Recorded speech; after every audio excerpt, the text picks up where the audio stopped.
Among the many glamorous love stories in Hollywood, there is one that is both romantic and eerie, a relationship that lasted for over 20 years without a satisfying conclusion. It is the tale of Diane Keaton and Al Pacino's love, two movie icons who will always be connected to The Godfather, and two souls who will never be able to fully meet at one time. The independent, witty and fearlessly courageous muse Diane Keaton proposed to Al Pacino because she was so enamored with him, and Pacino, the man with the erratic heart and dreamy eyes, decided to turn aside and walk away silently. They shared a home at one point, once exchanged quiet vows and once wept for one another. However, each ultimately decided on a different course. There was no marriage, no reconciliation, just an odd relationship that has persisted to this day. If you've ever been enthralled by Al Pacino's rebellious look or loved Diane Keaton, the epitome of intelligence and independence, leave a comment below and join us in discovering the backstory. It was an unnamed love, a split that never really happened. To what extent did Diane Keaton suffer, and why couldn't Al Pacino, the man who famously declared "I love you forever," keep her by his side?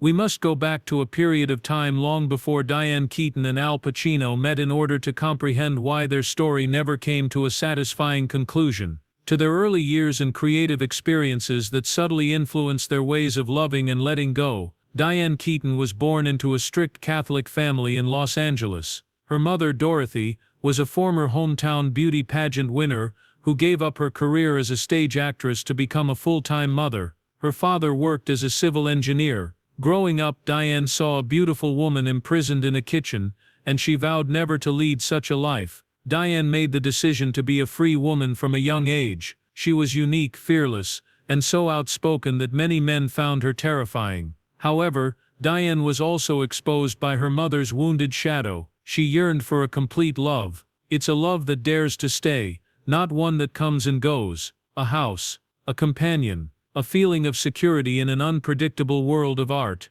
That's precisely what she believed she saw in Al Pacino's eyes. But Al Pacino's story was entirely different. He was born into a low-income Italian-American household in East Harlem, New York. When he was 2 years old, his parents got divorced. Rose, his mother, reared him by herself while working part-time jobs in a small Bronx apartment. Pacino's family was never a model one. Rather, he grew up surrounded by the cacophony of city streets, little theaters, and abandoned movie theaters, where he initially felt at home. He fell in love with the stage at a young age, but he was only ever willing to dedicate himself to it. To continue performing after being dismissed from school, Pacino worked as a cinema usher, delivered newspapers, and even slept in parks. He developed a shell as a result of living in that world. He was deep but aloof, kind but unapproachable. Above all, he was afraid of attachment, because attachment meant losing one's freedom to Pacino, and the only thing that kept him alive was freedom. One person wants to hang on, while the other just knows how to run. They are both lonely, in love and incapable of loving without causing harm to themselves. Therefore, it was more than simply two young stars cast in a masterpiece when they first met on the set of The Godfather in 1971. Two spirits were involved. Long removed from the notion of salvation, they suddenly recognized one another at first glimpse. However, sometimes people are given hope by fate, just to have it dashed. He mentioned that they wanted to terminate Pacino and get him out. As I recall, they continued to despise him, since he is somewhat insecure. Al Pacino and Diane Keaton first crossed paths on the set of The Godfather in 1971. Neither was well known at the time. Pacino was a newcomer to the Broadway theater, whereas Keaton was a standalone comic actress. However, something subtly started as their eyes locked in the intense setting of a vintage mafia movie. An intense and delicate wordless connection, as though fate had begun crafting a different story for them outside of the frame of the camera. In several interviews, Diane Keaton has acknowledged that she fell in love with Pacino right away. She claimed that "I was obsessed with him. He was witty and endearing. He was oddly attractive and chatted constantly. He had the appearance of a crazy genius or a lost child, and I was unable to turn away." Pacino, however, didn't say anything. At the time, he never came out as having feelings for Keaton. However, it's evident to anyone who views the behind-the-scenes video or hears their friends' stories. A type of gravitational force that neither could adequately describe existed between them. It was not only physical attraction or professional concord. As they progressed through Part 2 and subsequently Part 3 of The Godfather, their love grew silently from the beginning. As though neither could really let go, they fell in love, split up, and then came back to one another throughout the 1970s. Diane Keaton also started to comprehend during that period. She wasn't merely a young girl infatuated with Pacino. She was willing to wait more than 20 years for a response because of this delicate devotion. However, that response never materialized. The worst thing was that Pacino was aware of it. However, he stayed the same. His depth, allure, distance, and lack of commitment, more than anything else, that made everything into a never-ending chase, with Diane constantly at the forefront. Al Pacino and Diane Keaton's love was unlike any other Hollywood romance. It didn't blow up in the open. There were no formal announcements of engagement or cute pictures taken on the red carpet. Nevertheless, it continued for more than 20 years in a quiet and disorganized manner, resembling a tune without an ending note that plays, fades, and then begins again. They started dating quietly after working together on The Godfather for the first time. Keaton had other relationships when they weren't together. After living with Woody Allen, she dated Mel Gibson and Warren Beatty. She would never be able to forget Pacino, though, The Godfathers, all three of them were about one thing, Al. She once stated. It was that simple. Al Pacino, however, kept up his habit of avoiding commitment. He had a history of broken relationships, especially with Diane. They split up and then got back together several times, each time believing it would be the last time. Industry insiders frequently remarked that Keaton was the only one with the patience to remain kind enough to calm Pacino when he was tense, astute enough to avoid putting undue pressure on him, and affectionate enough to wait for something she knew would never happen. The pivotal moment occurred while they were filming The Godfather Part 3 in Rome in the late 1980s. Everyone thought Pacino would eventually pop the question and propose to Keaton after all those years, and they stayed in the same villa. However, things turned out differently. Diane threatened to divorce him unless he married her. She was not picked by Al Pacino. There was no big conflict at the end of the story, but in a frightful quiet. While Pacino discreetly left, never to be seen again, Diane sank into sadness while attending therapy after learning that her father had a brain tumor. She merely responded, "I kept asking things of him when questioned about that particular instance. I desired more. I hoped he would love me as much as I loved him." The tragedy was that, sometimes all it takes to drive someone away is too much affection. If Diane Keaton and Al Pacino's love were a musical composition, it would be a solo, a song in which just one performer plays continuously while the other silently exits the stage. Because in the core of their connection, Keaton was always the one who took the initiative, who hoped, and who was prepared. Even though Pacino was touched and grateful, he continued to stand motionless and watch love go by. According to Diane, Pacino was a brilliant lost soul who was magnetic, intellectual, contradictory, and never let anyone to get too close.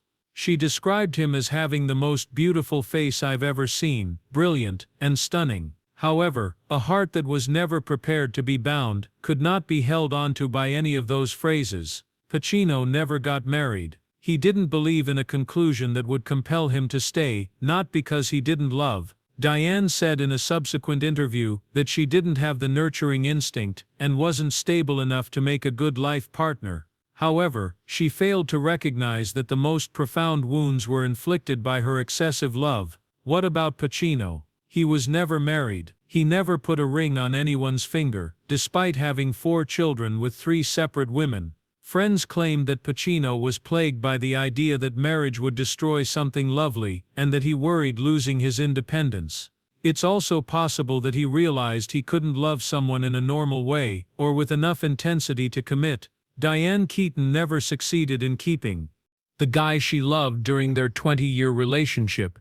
Pacino never stayed in love with a lady long enough to create a permanent relationship. Although in separate ways, they both lost. And ultimately, the person who stayed behind carried everything when love ended due to rejection. Diane carried that wound into her roles as independent, humorous, and free-spirited women who were always a little lonely. Even in his 80s, Al Pacino, who brought that emptiness to large stages, still feels like he doesn't belong anywhere. Without a third party, a scandal or divorce papers, Diane Keaton and Al Pacino's love story ended with one of them withdrawing out of fear of commitment, and the other ultimately deciding to let go. However, the true question persisted after the ovation subsided and the lights went down. After everything, who of them led a fuller life? Diane Keaton never dated in public again after her last split from Pacino. She adopted a girl and a boy well into her 50s, and has been unmarried for more than 35 years. She admitted in one interview that no one has asked her to marry them. Perhaps they understood that I'm not the most amiable person. However, it was her who made the clear statement, "I'm really glad I didn't get married. It wouldn't have been right for me." Diane Keaton became one of Hollywood's most accomplished women without a man by her side. She won an Oscar, received a Golden Globe, and was recognized by the American Film Institute, or AFI. She came to represent mature beauty, a keen mind, and unmistakable uniqueness. And despite the fact that love had previously wounded her, she never lost her sense of humor or her faith in herself. And what about Keaton's previous partner, Al Pacino? He also never got married. However, he has 3 different wives and 4 children. Only the relationship with Beverly D'Angelo, which resulted in the birth of twins Anton and Olivia, lasted longer than a few years. Like a succession of incomplete movie scenes, the others, Martha Keller, Lucilla Pollock, and most recently, Noor Al-Fala, the mother of his youngest kid born in 2023, went by. Pacino once remarked gently, "I avoid doors that might lead to pain," in response to the question of why he had never married. A straightforward but eerie sentence. Maybe he decided to keep everything at a safe distance since he realized he couldn't make someone happy. Keaton decided to live alone.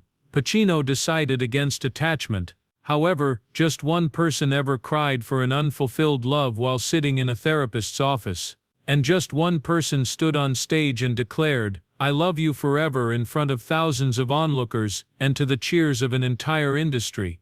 The individual who was able to keep himself together might be the winner, if there is one. However, the one who loved more was also the one who hurt more. It's uncommon for a relationship to transition from love to heartbreak and then subtly transform into something based on profound respect and enduring connection in the loud, short-lived world of show business. But that's exactly what Diane Keaton and Al Pacino accomplished. They were no longer friends in the traditional sense, nor were they lovers. They were the only ones who saw a chapter that no one else could ever really comprehend, yet oddly enough, their friendship held strong as though there had never been a genuine rift between them. Al Pacino took the stage at the American Film Institute's 2017 Lifetime Achievement Awards presentation in honor of Diane Keaton.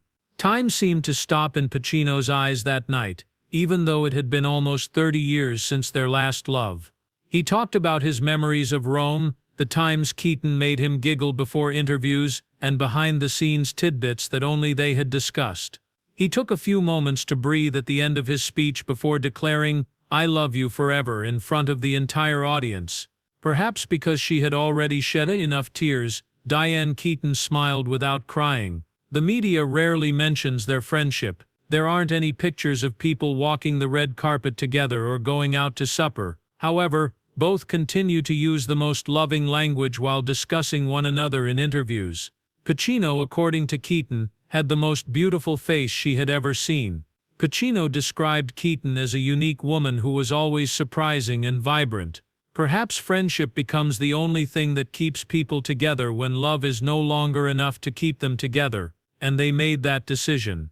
Not to go back, not to deny the past, and not to injure one another again. They never left each other's hearts, yet they allowed each other to move on.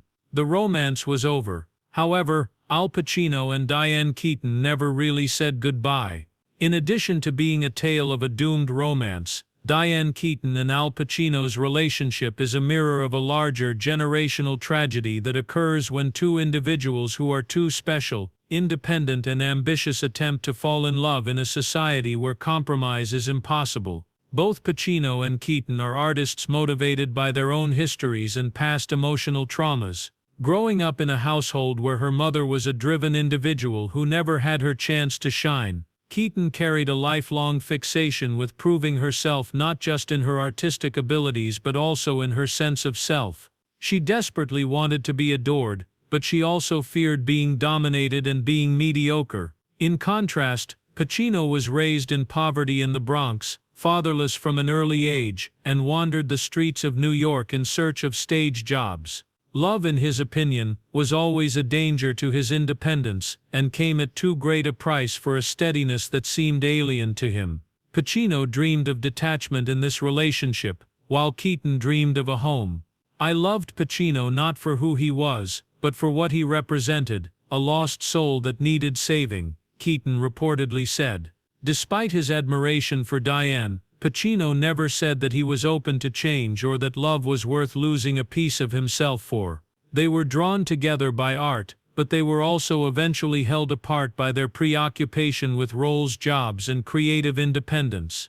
Each decided to follow their own way further. Diane, who never needed a man to complete her, came to represent autonomous women. Perhaps both of them had long sensed that a great career does not always go hand in hand with a great love, that some people are born to love each other deeply but are never meant to live together, and that Pacino's growing independence and withdrawal to the point of loneliness made him a man who belonged only on screen. Two living Hollywood legends, Diane Keaton and Al Pacino, had a love that few people dare to share. With candor, with years of waiting, with personal isolation, and with difficult decisions. Nevertheless, they made no progress. There was simply the lingering words, "I love you forever," and no joyful ending or wedding captured on camera. But was it a dream that only Diane Keaton entered while Pacino waited outside, or was it a true, profound love? Would you consider it love or a mistake if you proposed to someone and they left without saying anything? And if that individual is still talking about you with teary eyes after more than 20 years, was it all genuine or just remorse? Their relationship ended. However, they never abandoned one another. Even though Diane Keaton has been unmarried for almost half of her life, no one has ever forced her to talk as much in interviews or replaced her in Al Pacino's heart. Some endings and some loves don't require weddings or titles. But there are other hurts that have no name because they may never have started or finished completely. What do you think, then? Was Diane Keaton in love with the wrong man at the wrong moment, or did she love the right one?